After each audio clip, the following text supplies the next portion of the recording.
E aí, galerinha, bom dia, né? Pois que é sempre dia no coração de quem ama. É com muito prazer que nós estamos aqui para falar um pouquinho sobre a prova do Enem do dia 6/11 de 2010.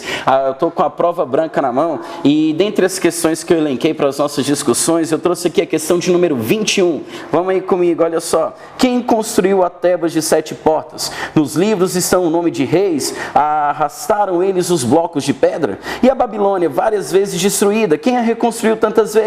Em que casas de lima dourada moravam os construtores? Para onde foram os pedreiros na noite em que a muralha da China ficou pronta e a grande Roma está cheia de arco do triunfo? Quem os ergueu e sobre quem triunfaram os Césares? Bertolt Brecht, Perguntas de um Trabalhador que Lê. Partindo das reflexões de um trabalhador que lê um livro de história, o autor censura a memória construída sobre determinados monumentos e acontecimentos históricos. Aí a questão fala o seguinte: a crítica refere-se então ao fato de que, acompanha aí, letra A, os agentes históricos de uma determinada sociedade deveriam ser aqueles que realizaram feitos heróicos ou grandiosos. É isso que ele está perguntando? Não. Letra B, a história deveria se preocupar em memorizar os nomes de reis e dos governantes das civilizações que se desenvolveram ao longo do tempo?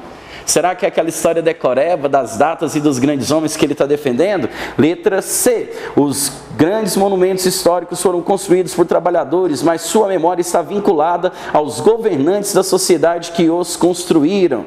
Talvez, vamos lá, letra D. Os trabalhadores consideram que a história é uma ciência de difícil compreensão, pois trata de sociedades antigas, distantes no tempo. Que isso, história é facinho. Letra E. E as civilizações citadas no texto, embora muito importantes, permanecem sem terem sido alvos de pesquisas históricas. Pessoal, claro aí pra gente, acho que sem dúvida alguma, você, aluno na LUB, não teve dificuldade alguma de responder essa questão, pois ela, claro, o gabarito é a letra C de cozinheira, não é? Que os grandes monumentos históricos foram construídos por trabalhadores, mas sua memória está vinculada aos governantes das sociedades que os construíram. Na verdade, essa é uma crítica que o autor faz àquela perspectiva da história dos grandes homens, típica da história positivista do século XIX, vinculada a história dos grandes personagens, aquela história que buscava construir somente a verdade, a história das datas, a história descritiva, narrativa, e ele então ressuscita essa discussão tentando resgatar a história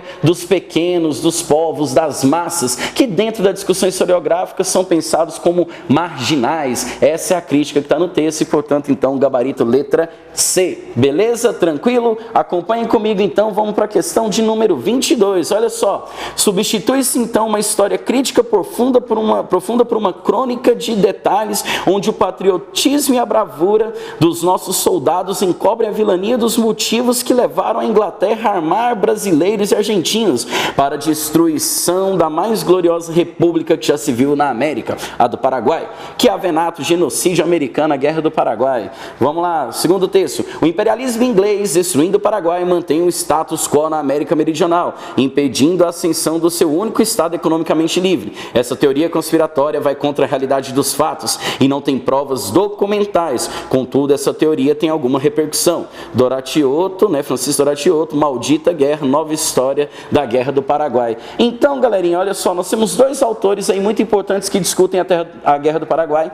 Os dois autores, entram num grande choque ideológico, porque o primeiro, que é Avenato, fala que a Guerra do Paraguai foi motivada pela Inglaterra. O segundo fala que não houve influência da Inglaterra, que isso é uma teoria conspiratória, que não tem prova, que não tem nada que comprove que a Inglaterra influenciou o Brasil na Guerra do Paraguai. E aí então ele suscita, não cita no texto, mas está na obra dele, e ele suscita e na verdade comenta sobre a ideia de que o Brasil tinha interesses imperialistas na Bacia do Prata, algo que é comprovado se a gente analisar desde o avanço promovido por Dom João VI em 1816 sobre a Cisplatina, a guerra de Dom Pedro I contra a independência do Uruguai em 1825 e, claro, de certa forma, as incursões na Bacia do Prata na Guerra do Paraguai. Beleza? Tranquilo? E aí, então, vamos lá. Uma leitura dessas narrativas divergentes demonstra que ambas estão refletindo sobre carência de fontes? Não. B, o caráter positivista das diferentes versões sobre essa guerra? Também não.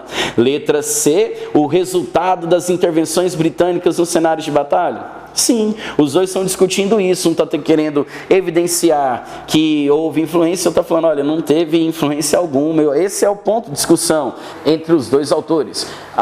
Então, o que nós percebemos é que não teria como o gabarito não ser a letra C, basta vocês darem uma olhada na letra D e E, que vocês vão perceber que elas estão completamente distantes do que foi proposto na discussão dentre os textos acima, beleza? Agora, na questão 23, o texto é o seguinte, olha, eu, o príncipe regente, faço saber aos que o presente alvará virem, que o desejando promover e adiantar a riqueza nacional, e sendo um dos mananciais delas manufaturas e indústria, sou servido a abolir e revogar toda e qualquer proibição que haja a esse respeito no Brasil. Alvará de liberdade para as indústrias de 1º de abril de 1808. Aí olha só, a verdade é que tinha uma lei que proibia as manufaturas no Brasil, que foi imposta por Dona Maria, mãe de Dom João VI. O problema é que quando ele vem para o Brasil e chega em 1808, fugindo das incursões napoleônicas no continente europeu, ele toma uma série de medidas, entre elas a liberdade para a produção industrial no Brasil, tentando garantir o seu desenvolvimento. O problema é que na mesma época ele abre os portos brasileiros às nações amigas, logo a Inglaterra consegue garantir a entrada de seus produtos dentro do Brasil agora de forma legal e claro, a indústria brasileira nascente não conseguiria concorrer com a indústria inglesa, portanto isso inibiria o seu desenvolvimento. Tanto que olha só o que o enunciado fala pra gente, o projeto industrializante de Dom João, conforme a expressão Alvará, não concretizou, por isso pelo motivo que eu falei para vocês.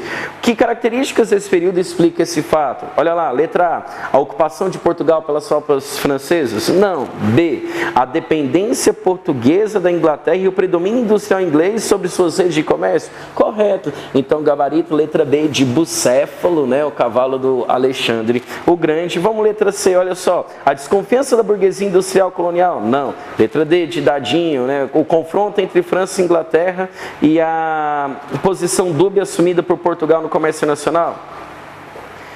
Não, também não é essa, Olha lá, letra E, o atraso industrial da colônia provocado pela perda de mercados para as indústrias portuguesas. Então, o gabarito fica letra B. Tranquilo? Galera, assim eu me despeço de vocês, foi um prazer imenso. Qualquer coisa aí, nos procurem, conheçam um pouco mais aí sobre o trabalho dos nossos professores, o aluno do ensino médio. Valeu, até mais, fique com Deus. Tchau!